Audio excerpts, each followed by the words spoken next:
Good morning બાળકો.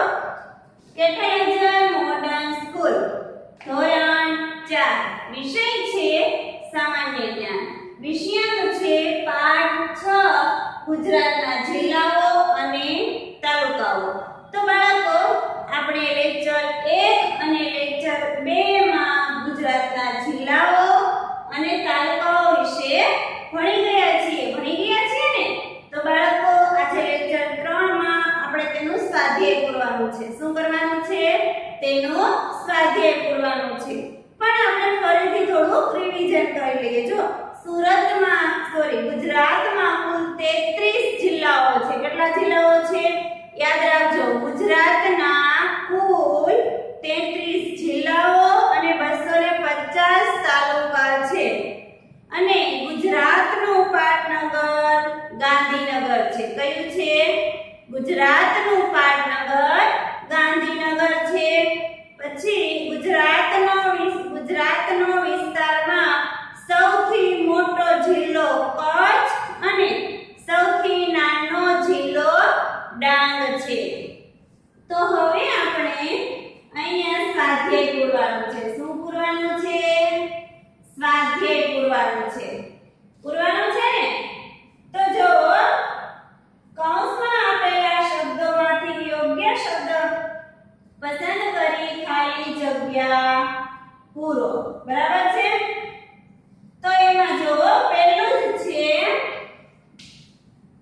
ગુજરાતના રાજ્યના ખાલી જગ્યા જિલ્લાઓ છે. હમણાં મેં તમને કીધું ને કે ગુજરાતના કેટલા જિલ્લાઓ છે? 33 જિલ્લા છે. કેટલા છે? 33 જિલ્લા છે.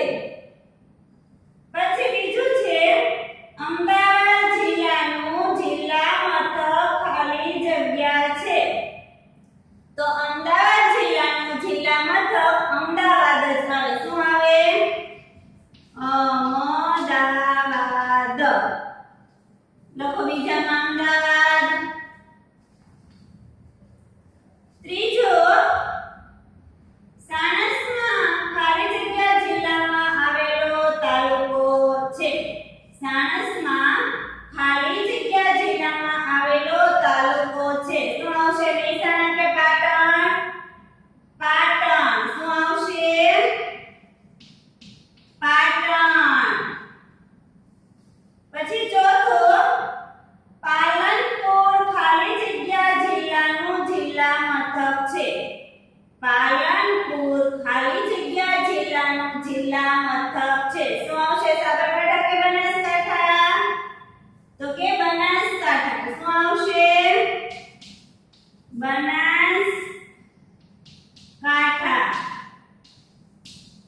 બનાસકાંઠા. પછી છે પાંચમું ગુજરાતનો વિસ્તારમાં સૌથી મોટો જિલ્લો કયો છે? હમણાં આપણે વાત કરી ને પાટણ કે કચ્છ? તો કે કચ્છ જિલ્લો. ગુજરાતનો વિસ્તારમાં સૌથી મોટો જિલ્લો કચ્છ જિલ્લો છે. પાંચમામાં કચ્છ લખો. પછી સાતમામાં ઉમરગામ ખાલી જગ્યા જિલ્લામાં આવેલો તાલુકો છે. ઉમરગામ ખાલી જગ્યા જિલ્લામાં આવેલો તાલુકો છે. વલસાડ કે ભરૂચ? છઠ્ઠું આપણે બાકી રહી ગયું છે. પેલા છઠ્ઠું જોઈ લઈએ કે જાંબુઘોડા ખાલી જગ્યા જિલ્લામાં આવેલો તાલુકો છે. જાંબુઘોડા ખાલી જગ્યા જિલ્લામાં આવેલો તાલુકો છે. દાહોદ કે પંચમહાલ? તો કે પંચમહાલ. શું આવશે? પંચમહાલ. સાતમું ઉમરગામ ખાલી જગ્યા જિલ્લામાં આવેલો તાલુકો છે. ઉમરગામ ખાલી જગ્યા જિલ્લામાં આવેલો તાલુકો છે. શું આવશે? વલસાડ કે ભરૂચ? વલસાડ.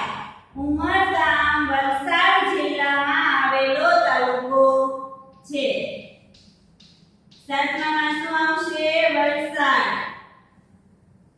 પછી આઠમું કચ્છ જિલ્લાનું જિલ્લા મથક ખાલી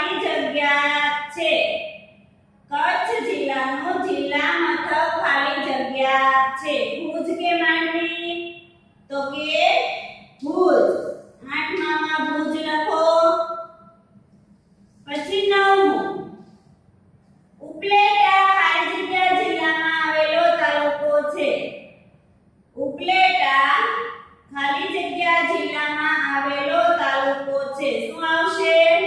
કયો જિલ્લો આવશે? રાજકોટ જિલ્લો. શું આવશે?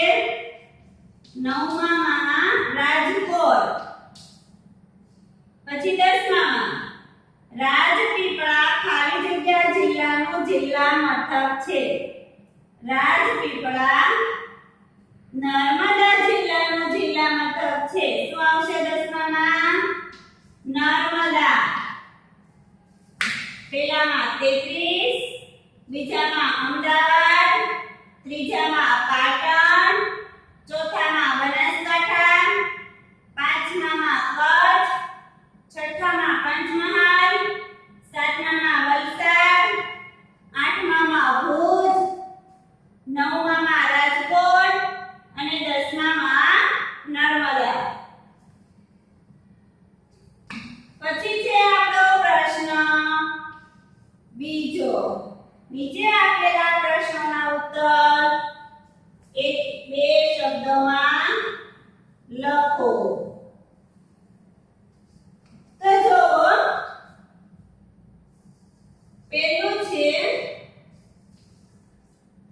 ડાંગ જિલ્લાનું જિલ્લા મથક કયું છે? ડાંગ જિલ્લાનું જિલ્લા મથક કયું છે? તો શું આવશે? ડાંગ જિલ્લાનું જિલ્લા મથક આહવા છે. શું આવશે? આહવા. જો બાળકો અહીંયા તમારે જિલ્લાઓ અને તાલુકાઓ ફરજિયાત યાદ રાખવા પડશે. જો તમે જિલ્લાઓ અને તાલુકાઓ યાદ રાખ્યા હશે તો જ તમને આ ખાલી જગ્યા, ખરા ખોટા, એક બે શબ્દમાં વાક્ય તો જ તમને આવડશે. બરાબર છે? પછી છે બીજું, ગુજરાતનો વિસ્તારમાં સૌથી નાનો જિલ્લો કયો છે? ગુજરાતનો વિસ્તારમાં સૌથી નાનો જિલ્લો કયો છે? શું આવશે? ડાંગ જિલ્લો. કયો જિલ્લો? ડાંગ જિલ્લો. લખો બીજામાં ડાંગ. પછી ત્રીજું, વડનગર કયા જિલ્લામાં આવેલો તાલુકો છે? વડનગર કયા જિલ્લામાં આવેલો તાલુકો છે? તો શું આવશે? મહેસાણામાં. ક્યાં આવશે? મહેસાણા. મહેસાણા. પછી ચોથું, વેરાવળ કયા જિલ્લાનું જિલ્લા મથક છે? વેરાવળ કયા જિલ્લાનું જિલ્લા મથક છે? વેરાવળ ક્યાંનું જિલ્લા મથક છે? ગીર સોમનાથ. ક્યાંનું છે? ગીર સોમનાથ. ચોથામાં શું આવશે? ગીર સોમનાથ. વેરાવળ કયા જિલ્લાનું જિલ્લા મથક છે? તો ગીર સોમનાથ. પછી પાંચમું, ખંભાત કયા જિલ્લામાં આવેલો તાલુકો છે?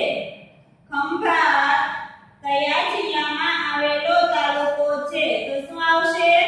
આણંદ જિલ્લામાં આવેલો તાલુકો છે. આણંદ જિલ્લામાં આવેલો તાલુકો છે. પછી દેવભૂમિ દ્વારકા જિલ્લાનું જિલ્લા મથક કયું છે? દેવભૂમિ દ્વારકા જિલ્લાનું જિલ્લા મથક કયું છે? તો શું આવશે? ખંભાળિયા. શું આવશે? ખંભાળિયા. ખંભાળિયા. સાતમું, ગોધરા કયા જિલ્લાનું જિલ્લા મથક છે? ગોધરા પંચમહાલ જિલ્લાનું જિલ્લા મથક છે. શું આવશે? પંચમહાલ. પછી આઠમું, તાપી જિલ્લાનું જિલ્લા મથક કયું છે? તાપી જિલ્લાનું જિલ્લા મથક કયું છે? તાપી જિલ્લાનું જિલ્લા મથક વ્યારા છે. કયું છે? વ્યારા છે. તાપી જિલ્લાનું જિલ્લા મથક વ્યારા છે. પહેલામાં આહવા, બીજામાં ડાંગ, ત્રીજામાં મહેસાણા, ચોથામાં ગીર સોમનાથ, પાંચમામાં આણંદ, છઠ્ઠામાં ખંભાળિયા, સાતમામાં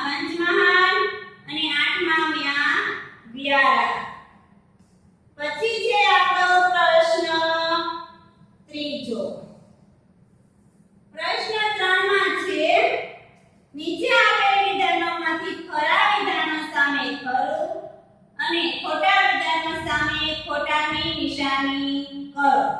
તો પહેલું ગુજરાતનો પાઠ નંબર પોરબંદર છે. શું આવશે? ખોટું આવશે. ગાંધીનગર છે. બારડોલી સુરત જિલ્લામાં આવેલો તાલુકો છે. તો કે સાચું. આપણે સુરતની નજીક જ આવ્યું છે ને બારડોલી. તો બીજામાં ખરું. ત્રીજું સાબરકાંઠા જિલ્લાનું જિલ્લા મથક વિજયનગર છે. તો શું આવશે? ખોટું. ચોથામાં ખોટું કરો. પછી ત્રીજામાં ખોટું કરો. પછી ચોથું મોડાસા અરવલ્લી જિલ્લાનું જિલ્લા મથક છે. તો ચોથામાં ખરું કરો. મોડાસા અરવલ્લી જિલ્લાનું જિલ્લા મથક છે. ખરું. પછી પાંચમું ગુજરાતમાં કુલ 275 તાલુકા છે. તો ખોટું. કેટલા તાલુકાઓ છે? 250 તાલુકા છે. પછી છઠ્ઠું સાણંદ તાલુકો અમદાવાદ જિલ્લામાં આવેલો છે. તો ખરું. સાતમું મહીસાગર જિલ્લાનું જિલ્લા મથક લુણાવાડા છે. ખરું. મહીસાગર જિલ્લાનું જિલ્લા મથક લુણાવાડા છે. તો કે ખરું. પછી ખેડા જિલ્લાનું જિલ્લા મથક ખેડા છે. તો શું આવશે? ખોટું. પહેલામાં ખોટું, બીજામાં ખરું, ત્રીજામાં ખોટું, ચોથામાં ખરું, પાંચમામાં ખોટું, છઠ્ઠામાં ખરું, સાતમામાં ખરું અને આઠમામાં ખોટું.